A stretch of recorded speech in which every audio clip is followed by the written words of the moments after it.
Second. Good boy. Yay. Come. Hey, come. കുട്ടിക്കാലത്ത് ഞങ്ങൾക്കൊരു dog ഉണ്ടായിരുന്നു, ഒരു ജർമ്മൻ ഷെപ്പേർഡ് ഡോഗായിരുന്നു. അത് കഴിഞ്ഞിട്ട് അത് എങ്ങനെയോ ക്യാൻസർ എന്ത് വന്നിട്ട് മരിച്ചു പോയായിരുന്നു. പിന്നെ അത് കഴിഞ്ഞിട്ട് ഒരു ലോങ് പീരീഡിലേക്ക് നമുക്ക് ഡോഗ്സോ അങ്ങനെയൊന്നും പെറ്റ്സ് ഒന്നും ഇല്ലായിരുന്നു. 2022 ഞാൻ ബേസിക്കലി ഒത്തിരി വീഡിയോസും പെറ്റ് വീഡിയോസും മറ്റു കാര്യങ്ങളൊക്കെ നമ്മൾ വീട്ടിൽ ഇരുന്ന സമയത്ത് കോവിഡ് ടൈമിൽ ഒത്തിരി ഫ്രീ ടൈം ഉണ്ടായിരുന്നു. അപ്പോൾ അങ്ങനെ പെറ്റ്സിൻ്റെ വീഡിയോസും കാര്യങ്ങളൊക്കെ കണ്ട് എന്തായാലും ഒരു ഡോഗ് വേണം എന്നുള്ളൊരു ഇതിലോട്ട് വരുന്നത്. 2022 ഞങ്ങൾ ഈ വീട്ടിലേക്ക് താമസമാവുന്നത്. അപ്പോൾ സ്വന്തമായിട്ടൊരു വീടായ ഉടനെ തന്നെ ഞാൻ പോയിട്ട് ഇവനെ എടുക്കുമായിരുന്നു. കൊല്ലത്തുനിന്ന് തന്നെ എടുക്കുന്നത്. അപ്പം ലാബ് തന്നെ ചൂസ് ചെയ്യാൻ റീസൺ എന്ന് വെച്ചാൽ എനിക്ക് വേണ്ടത്, ഞാനിപ്പോൾ വർക്കിനൊക്കെ പോയി കഴിഞ്ഞാൽ ഞാൻ മുംബൈയിലാണ് വർക്ക് ചെയ്യുന്നത്. അപ്പം പോയി കഴിഞ്ഞാൽ അമ്മയുടെ ഒറ്റയ്ക്കാണ്. അപ്പോൾ ഒരു കമ്പാനിയൻ ഡോഗ് വേണം എന്നുള്ളൊരു ആശയത്തിനാണ് ലാബ് വേണം. കാരണം അവർ ലാബ്രഡോർസിൻ്റെ സ്വഭാവം മറ്റു കാര്യങ്ങളൊക്കെ അതിനെപ്പറ്റി ഒത്തിരി പഠിച്ചു. അപ്പം ഏറ്റവും ബെസ്റ്റ് കമ്പാനിയൻ ഡോഗ് ഇവരാന്ന് മനസ്സിലായി. കാരണം ഒത്തിരി അഗ്രസീവ് അല്ല, ഫ്രണ്ട്ലി ആണ്. അപ്പം വീട്ടിൽ വരുന്ന ആരും പേടിച്ച് ഓടണമെന്നൊരു ഇതുണ്ടായിരുന്നു, എല്ലാവരുടെയും ഫ്രണ്ട്ലി ആയിരിക്കണം. അപ്പം അതിൽ നിന്നാണ് ലാബ്രഡോർ ചൂസ് ചെയ്യാന്നുള്ളൊരു ഓപ്ഷൻ വന്നത്.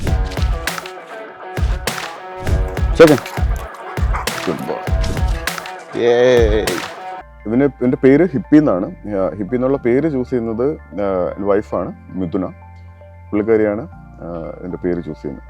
ഹിപ്പി ഭയങ്കര ഫ്രണ്ട്ലിയാണ്. കാരണം ഇത്രയും എനിക്ക് ലാബ്സ് യൂഷ്വലി ഫ്രണ്ട്ലി തന്നെയാണ്, പക്ഷേ ഇത്രയും എനിക്ക് അറിയത്തില്ല ഇത്രയും ഫ്രണ്ട്ലി ആയിട്ടൊരു ഡോഗ് ഉണ്ടോ എന്ന്. കാരണം ആര് വന്നു കഴിഞ്ഞാലും അവരോടെല്ലാം ഇണങ്ങിയിട്ട് തന്നെയാണ് ഇവൻ നിൽക്കുന്നത്. എല്ലാവർക്കും ഫേവറേറ്റ് ആണ്.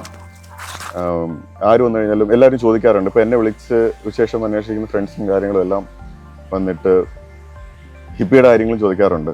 ആൾക്കാർക്ക് ഇവനോടുള്ളൊരു ഇഷ്ടം മനസ്സിലാക്കിയ ഒരു മൊമെൻ്റ് ഉണ്ടായിരുന്നു. ബേസിക്കലി ഞാൻ മുംബൈയിൽ വർക്ക് ചെയ്യുന്ന സമയത്ത് 2022 മുംബൈയിൽ വർക്ക് ചെയ്തുകൊണ്ടിരുന്ന സമയത്ത് ഇതുപോലെ തന്നെ അമ്മ വിളിച്ചു പറയുന്നു ഇവനിങ്ങനെ ഇതുപോലെ ഭയങ്കരമായിട്ട് വൊമിറ്റ് ചെയ്യുക, ലൂസ് മോഷനാണ്, അങ്ങനെയൊക്കെ പറഞ്ഞിട്ടൊക്കെ പറയുന്നുണ്ടായിരുന്നു. അപ്പോൾ എൻ്റെ അനിയൻ വന്നിട്ട് ഇവനെ ഹോസ്പിറ്റലിൽ കൊണ്ടുപോയി അവൻ്റെ അടുത്ത് വിളിച്ച് പറഞ്ഞിട്ട്. അപ്പം അവിടെ പോയപ്പോൾ അവർ പറഞ്ഞു വേറെ കുഴപ്പമൊന്നുമില്ല, അതൊരു ട്രിപ്പ് കിട്ടിയിട്ട് തിരിച്ചു വന്നു. ബട്ട് അത് 1 വീക്കായിട്ട് അത് പിന്നെ ഇതായിരിക്കുമായിരുന്നു. അപ്പോൾ ഒരു ദിവസം ഇതുപോലെ തന്നെ അമ്മ വീഡിയോ കോൾ വിളിച്ചിട്ട് പറഞ്ഞു എടാ അവന് തീരെ വയ്യ എന്ന് പറഞ്ഞിട്ട് എന്നെ കാണിച്ചു തന്നപ്പോൾ ഇവനിങ്ങനെ വൊമിറ്റ് ചെയ്തുകൊണ്ടിരിക്കണം. അപ്പോൾ അവൻ്റെ കണ്ടീഷൻ കണ്ടിട്ട് ഞാൻ വേറെ നോക്കില്ല, ഞാൻ അപ്പോൾ തന്നെ മുംബൈയിൽ നിന്ന് ടിക്കറ്റ് എടുത്തിട്ട് ഞാൻ നാട്ടിൽ ഇവിടെ വന്നപ്പം അവൻ രാത്രി എന്നെ ഇവിടെ എത്തുന്നത്. ഞാൻ തീരെ അവശ നിലയിലായിരുന്നു, പക്ഷേ എഴുന്നേക്കാൻ പോലും പറ്റാത്തൊരു സിറ്റുവേഷനിലായിരുന്നു. അപ്പോൾ എന്നെ കണ്ടിട്ട് തന്നെ എഴുന്നേക്കാൻ നോക്കുന്നുണ്ടായിരുന്നു. അപ്പോൾ അത് കണ്ടിട്ട് ഞാനും ഒത്തിരി ഇമോഷണലായി, ഭയങ്കരമായിട്ട് ഞാൻ കരഞ്ഞു. അത് ആദ്യമായിട്ട് ഒരിക്കലും പ്രതീക്ഷിച്ച കാര്യമല്ല. അപ്പോൾ ഞാൻ എത്രത്തോളം അറ്റാച്ച്ഡ് ആണെന്നുള്ള കാര്യം ഞാൻ മനസ്സിലാക്കുന്നു. ഭയങ്കരമായിട്ട് എനിക്ക് സഹിക്കാൻ പറ്റുന്നുണ്ടായിരുന്നില്ല. പിന്നെ അത് കഴിഞ്ഞിട്ട് അവൻ ഇമീഡിയറ്റ്ലി തന്നെ നെക്സ്റ്റ് ഡേ എനിക്ക് തോന്നി അന്ന് തന്നെ അവൻ പോകുമെന്നുള്ളൊരു കണ്ടീഷനിലായിരുന്നു അവനുണ്ടായിരുന്നു. പക്ഷേ ആ ഡേ നൈറ്റ് സർവൈവ് ചെയ്തു അവൻ.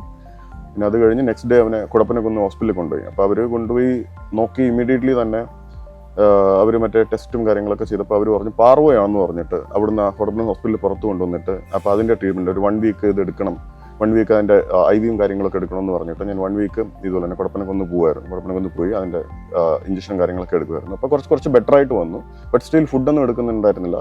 അത് കഴിഞ്ഞ് ഓൾമോസ്റ്റ് അത് ബെറ്റർ ആയ ഒരു സ്റ്റേജിൽ എനിക്ക് വർക്ക് ഉണ്ട് മുംബൈയിൽ. അങ്ങനെ ഞാൻ തിരിച്ചുപോയി ഒരു 2-3 ഡേയ്സ് കഴിഞ്ഞപ്പം 2 ഡേയ്സ് കഴിഞ്ഞപ്പോൾ അമ്മ പിന്നെയും വിളിച്ചു പറയുന്നു അവന് പിന്നെയും ഇതുപോലെ സുഖമില്ലാണ്ടായി. പിന്നെ അവിടെ വരാനുള്ള എനിക്കൊരു ഓപ്ഷൻ ഇല്ല. അപ്പോൾ ഞാൻ പെട്ടെന്ന് നോക്കി ആരാ റെസ്ക്യൂ ടീമിലോ അങ്ങനെ ആരെങ്കിലും നമുക്ക് വിശ്വസിച്ച് ഇവനെ കൊണ്ടുപോയി ആരാണ് ഇതിന് ഇതാക്കുന്നതെന്നുള്ളൊരു ഓപ്ഷൻ നോക്കി. അങ്ങനെ എൻ്റെ ഫ്രണ്ട്സും എല്ലാവരും കൂടെയൊക്കെ നോക്കി. എൻ്റെ കൊല്ലത്തുള്ള ഫ്രണ്ട് ഉണ്ട് നിതിൻ എന്ന് പറയുന്നത്, എൻ്റെ ക്ലാസ്മേറ്റ് തന്നെയാണ്.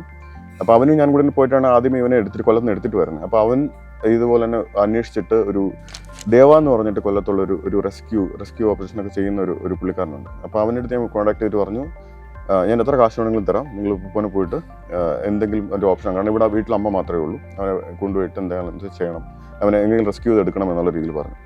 അങ്ങനെ ദേവ വന്നിട്ട് ഇവനെ വണ്ടിയിൽ അവൻ്റെ കൂടെ കൊണ്ടുപോയി. അവൻ കണ്ടിട്ട് പറഞ്ഞു ഞാൻ എന്തായാലും കൊണ്ടുപോകണം ഇവനെ എന്ന് പറഞ്ഞിട്ട് ഇവനെ കൊല്ലത്ത് കൊണ്ടുപോയി. കൊല്ലത്തൊരു ഹോസ്പിറ്റലിൽ. അപ്പോൾ അവൻ ആദ്യമേ തന്നെ പറഞ്ഞു ഇത് പാർവയാകാൻ ചാൻസ് വളരെ കുറവാന്നുള്ള രീതിയിലാണ് അവൻ പറഞ്ഞിട്ടുണ്ടായിരുന്നത്. അവൻ നേരെ കൊണ്ടുപോയിട്ട് അവൻ എക്സ്റേ എടുത്ത് നോക്കിയപ്പോൾ ഇവനൊരു കല്ല് വിഴുങ്ങിയിരിക്കുകയാണ്. ഒരു പാറക്കല്ല്, അത്യാവശ്യം വലിപ്പമുള്ളൊരു കല്ല് വിഴുങ്ങിയിട്ട് ഇവൻ്റെ ഇൻഡസ്റ്റൈനിൽ സ്റ്റക്കായിരിക്കുമായിരുന്നു. ഇനി ഓപ്പറേറ്റ് ചെയ്യണം എന്നുള്ളൊരു ഓപ്ഷനാണ് പറഞ്ഞത്. അപ്പോൾ ഞാൻ പറഞ്ഞു എന്ത് ചെയ്താലും കുഴപ്പമില്ല, നിങ്ങൾ ചെയ്യും, അവനെ റെസ്ക്യൂ ചെയ്ത് എടുക്കണം എന്നുള്ള രീതി പറഞ്ഞു. പക്ഷേ ദേവാൻ്റെ കോൺഫിഡൻസിലാണ് ദേവ പറഞ്ഞു വേണ്ട, എന്നെ ഒന്ന് വിശ്വസിക്കുക, ട്രസ്റ്റ് ചെയ്യൂ എന്നെ, ഒരു 1 വീക്ക് അവനൊന്നും പറ്റാതെ ഞാൻ നോക്കിക്കൊള്ളാം എന്ന് പറഞ്ഞിട്ട് ദേവ കൊണ്ടുപോയിട്ട് അവനെ ഇത് വയറ്റുന്നുള്ള കാര്യങ്ങൾ ഇതൊക്കെ പോകാനായിട്ടുള്ള സ്മൂത്ത് ആയിട്ടുള്ള എന്തൊക്കെയോ മരുന്നുകളും കാര്യങ്ങളൊക്കെ അവന് കൊടുത്തു.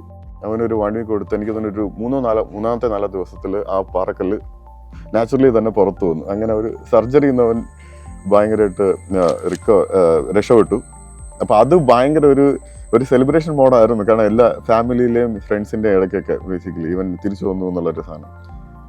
അത് ഇവൻ്റെ ഇത്ര നാൾ എൻ്റെ കൂടെ ഉണ്ടായിരുന്നതിൽ ഏറ്റവും ഒരു വലിയൊരു ഇൻസിഡൻ്റ് ആണ്. ഇവൻ നമുക്ക് നഷ്ടപ്പെടാമായിരുന്നു, പക്ഷേ നമുക്കത് എന്താ പറയുക,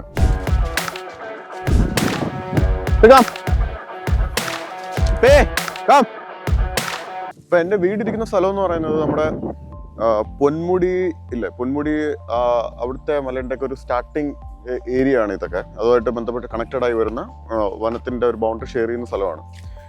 അപ്പോൾ ഇവൻ കൊച്ചിലെ മുതൽ ഇവിടെ വരും. നമ്മുടെ കുറച്ചും കൂടെ ഇറങ്ങാൻ തന്നെ ഇതുപോലെ തന്നെ എന്താ പറയുക, താഴെ ചെറിയ അരുവികളും തോടും പിന്നെ ഈ പറഞ്ഞ പോലെ ഈ പച്ചപ്പും ഗ്രൗണ്ടും ഒക്കെ ഉണ്ട്.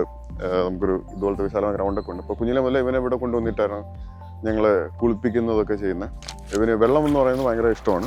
ഇവിടുത്തെ ഇപ്പോഴത്തെ പ്രത്യേകത എന്താണെന്ന് വെച്ച് കഴിഞ്ഞാൽ ഇപ്പം ഈ പറഞ്ഞ പോലെ കാട്ടുപോത്ത്, ആന, മ്ലാവ്, മയില്, ഇതിൻ്റെ എല്ലാ സ്ഥിര സാന്നിധ്യം ഇപ്പോൾ ഇവിടെ ഉണ്ട്. ഇപ്പോൾ അധികം ഇങ്ങോട്ട് വരാറില്ല, പക്ഷേ സ്റ്റിൽ കുറച്ചൊരു പ്രിക്കോഷൻ എടുത്തിട്ട് വരാറുണ്ട്. കുറച്ച് പിടിച്ചിട്ട് അങ്ങോട്ടൊക്കെ വരുന്നത്. ഇപ്പം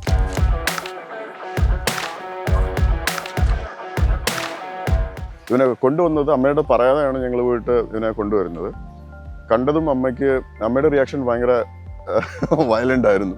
എന്നിട്ട് ഇതാര് നോക്കാനാ എന്നൊക്കെ പറഞ്ഞിട്ടൊക്കെ ഒരു സാധനമായിരുന്നു. അപ്പം കുറേ നാൾ അതിൻ്റെ പരാതിയും കാര്യങ്ങളൊക്കെ ഉണ്ടായിരുന്നു.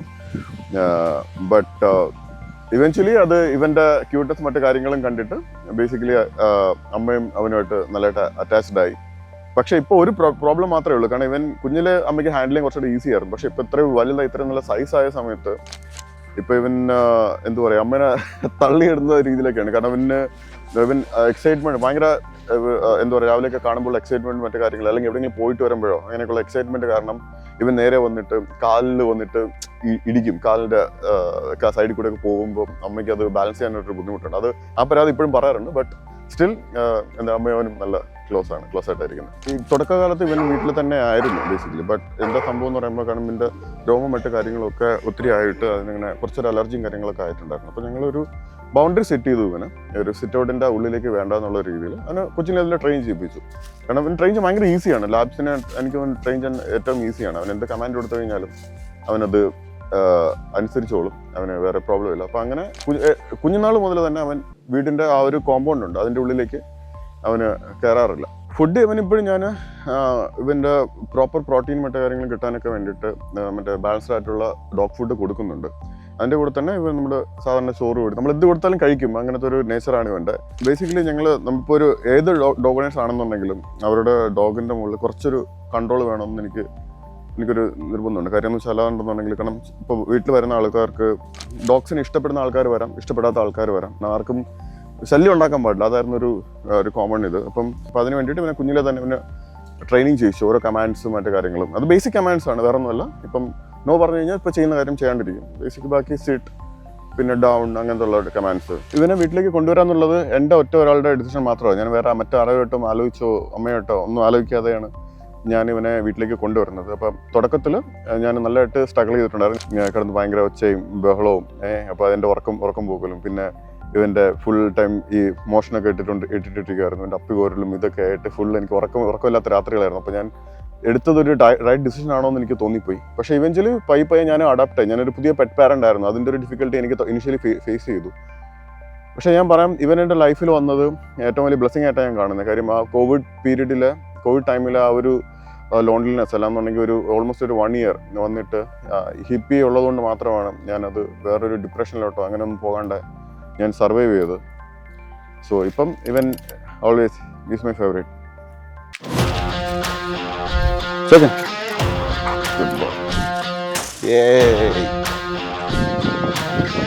Come.